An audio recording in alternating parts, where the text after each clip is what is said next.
All right, Shalom. Before I get started, I want to give all glory, honor, and praise to Yahweh, Bahashem, Yahweh Shai, Bahashem, Kahakwadash. Honor to the apostles and elders at GMS. Peace, honor, and respect to you brothers that's out there laboring, edifying, rightly dividing the word in truth and sincerity. And Shalom to you believers out there. All right, the Aki and Akwath. And what I want to get into right now, I think I'm going to title this, If You Want to Do Great Things, all right, you must separate yourself and you must get rid of non-believers. You must get rid of them. And that comes first and foremost to this ministry and your walk of faith, even carnally. Like, if you're trying to start a new business, just think about it.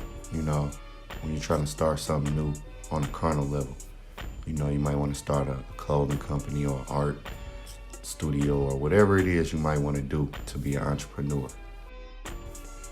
Well, a lot of times, you'll have a lot of non-believers when you first start. And that's because, you're not making as much money. All right. They don't see you as a person that could be an entrepreneur. Think about all of the successful people that have these stories about how their so-called friends and family members came up against them.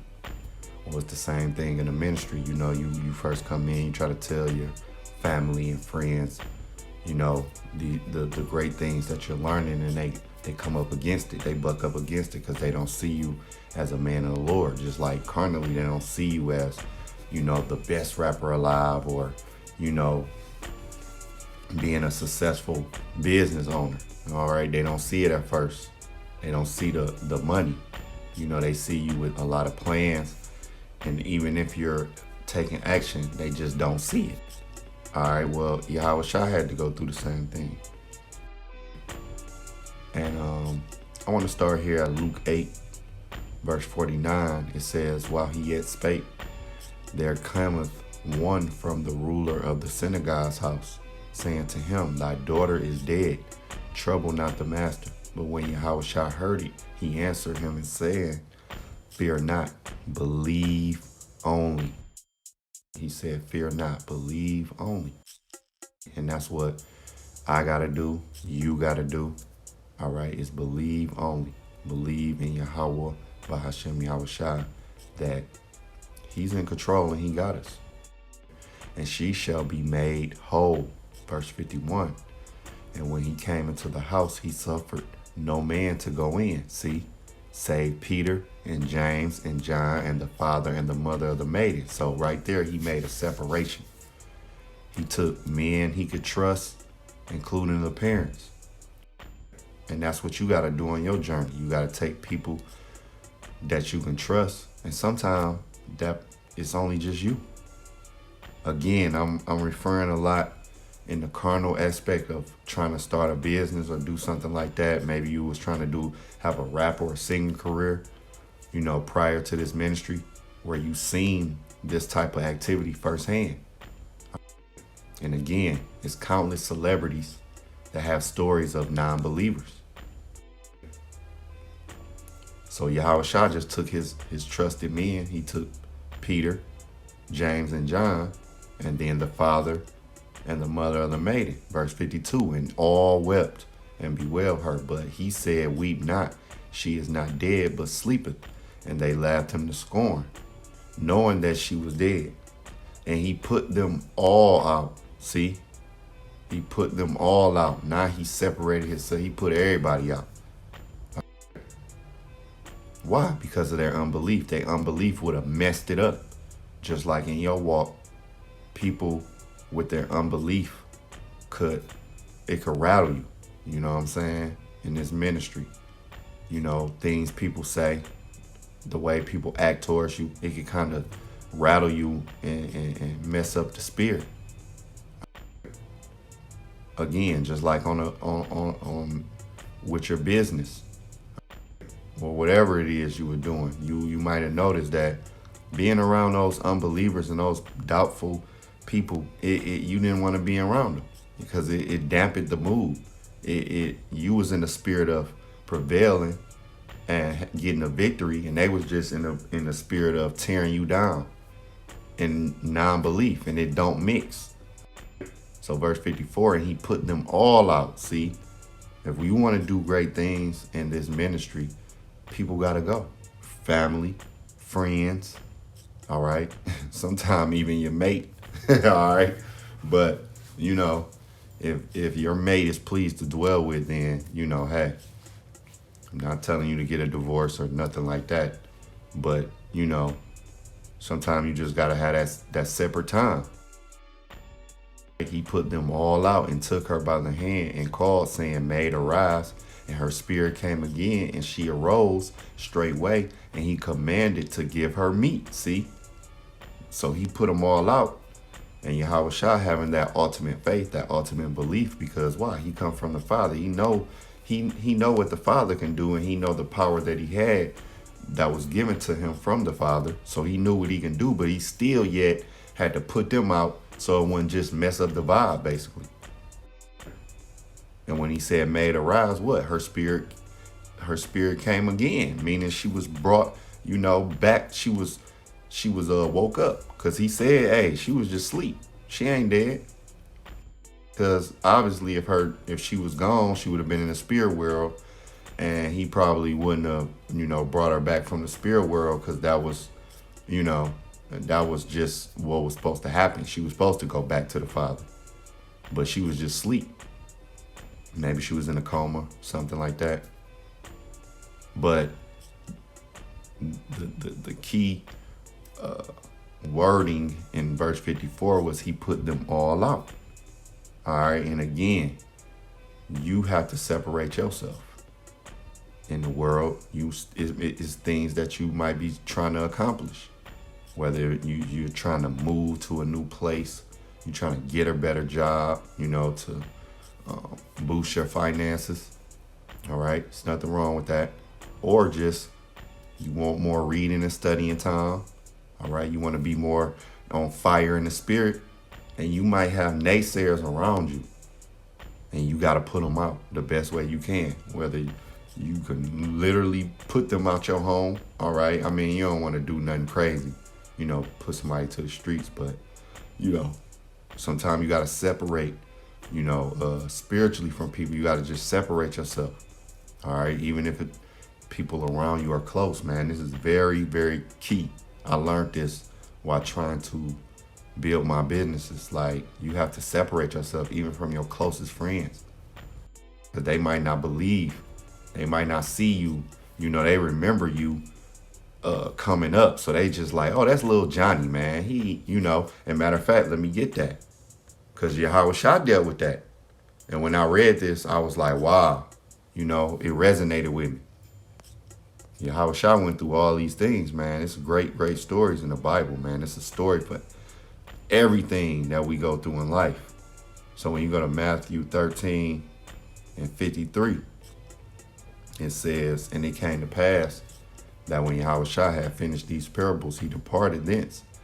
And when he, matter of fact, you know what? I want to get this in the NLT. Let's get this in the NLT. Matthew 13 and 53, when Yahweh Shah had finished telling these stories and illustrations, he left that part of the country. He returned to Nazareth, his hometown. See? When he taught there in the synagogue, everyone was amazed and said, where does he get this wisdom and the power to do miracles? You see, they was amazed, like, that's little Yahweh Shah? Man, what are you doing? You see, verse 55, then they scoffed. See, he's just the carpenter's son. See, no, that's little, that's little Maurice. His daddy a school bus driver. You see, that's how they do you. Oh, that's little James, man. He, I remember when I used to babysit him or whatever. They'll look at you like that. Well, Yahweh Shah, they did in the same way. Then they scoffed. He just the carpenter's son. And we know Mary, his mother, and his brothers, James, Joseph, Simon, and Judas. See? Like, man, we know all your, man, you stay down the street from me. He ain't about to be, he ain't about to own his own, shoe company. He ain't about to be the mayor or whatever, you know. He ain't about to get on record deal, man. I remember he was writing raps. I used to listen to him, and then you blow up, and them the same people that got their hand out. See? Well, it's the same in this ministry.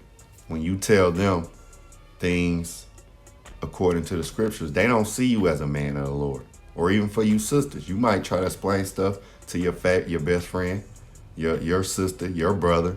They don't see you as that woman. Oh, that's Tina, man. She used to dance at the club, see? Or she used to be out there. Or, you know, just anything. You ain't have to be out there. You could have been, you know, somebody that just went to school, went to college. They don't see you as that person who can tell them things about the scriptures. All right? They just not going to get it. And then it's not meant for them to get, and they just not going to see you like that. See? Then they scoff. He's just a carpenter's son. All right? Verse 56, all his sisters live right here among us. Where did he learn all these things? Right. Where did you learn all that? You ain't go to school. You ain't go to seminary school. You ain't really go to church like that. How you know about the Bible? How you know? See? Verse 57, and they were deeply offended and refused to believe in him. Right. Some people, when you're doing great things, they offended. They're offended that you got that confidence. They mistake your confidence for arrogance. And they hate on you, what they call hate. They be offended, like, who this nigga think he is? And some people ask you, like, who you think you is to be telling me about the Bible? Who you think you is to think you gonna own something and do something more than just get a job and work your 40 hours and come home? Who do you think you is? You see? Then Yahushua told them a prophet is honored everywhere except in his own hometown and among his own family. Right. Sometimes, you know, your fans, when you first starting, your fans gonna be somewhere else. You live in, you know, Minnesota, your fans, you put stuff on the internet, your real fans might be in Chicago. They might be in Tennessee. They might be in Texas. You know, but right there in your hometown, they ain't looking at you like that. In your own family, you just little such and such. You know, that's how it is until they start seeing money. They start seeing things. See, when the prophecy start really, because the prophecy's already jumping off the page, but when they really hit, then everything you was telling your people, they're gonna be like, oh, that's what he was talking. That's what she was talking about. As you know, the same way as if you be an entrepreneur, once they see the money flowing and you're getting business, now they want to come be a part of it. Now they want a job. Now they want to borrow $100 or whatever, you know. Verse 58, and so he did only a few miracles there because of their unbelief. See, Yahushua even had to dip from his own family. He had to leave from his own hometown because they didn't believe. So he had to get up out of there. Because why? It would have rattled the spirit. It would have threw the vibe off. All right. And because they didn't believe, it wasn't going to happen. Because he could have did a miracle for them, but with their unbelief, it's like it ain't even gonna happen. Y'all scoffing and y'all unbelieving. So why, you know, nah, it's not gonna work. Faith don't work like that. Faith work if you believe. You see what I'm saying? And that's gonna bring me to, all right, 2 Corinthians, the 6th chapter. And I'm gonna read that in the NLT. Verse 14, it says, don't team up with those who are unbelievers. All right. How can righteousness be a partner with wickedness? How can light live with darkness? Right. People that don't believe, you know, in what you believe and what we believe in. We believe in the Holy Bible, man. You can't really be teamed up with them like that. All right. For the most part, you know what I'm saying? You can't. Now, if you got a wife or a husband, you know, and they're really unbelievers, well, you can't really leave them if they kind of pleased to dwell with, but you know, it's certain things you just can't share with them. All right. You can't try to make them be a believer. You just got to do your own thing. Same way with in the world. You know, you're trying to make moves in the world and people that don't believe, well, you don't have to express your plans and your plots with them. You just, hey, I can show you better than I could tell you. You feel me? And once they see you making moves and see things happening, they'll come around. It's the same way in the ministry. The way you walk, it might make somebody a believer. Especially when they start seeing what you was telling them come to pass.